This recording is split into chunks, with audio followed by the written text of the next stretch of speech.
জোট বাঁধুন, তৈরি হন। 2 কোটি বেকার, 50 লক্ষ পরিযায়ী শ্রমিক, শিল্প নাই, ধ্বংসের কিনারায় বাংলা পৌঁছে গেছে।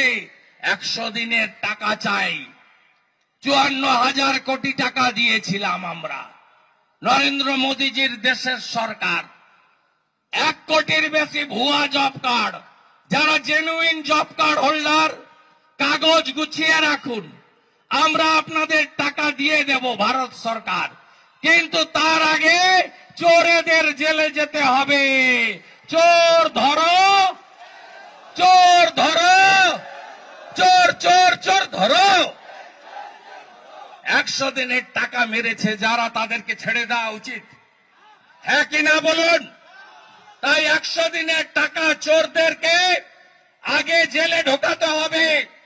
বলুন তো, 40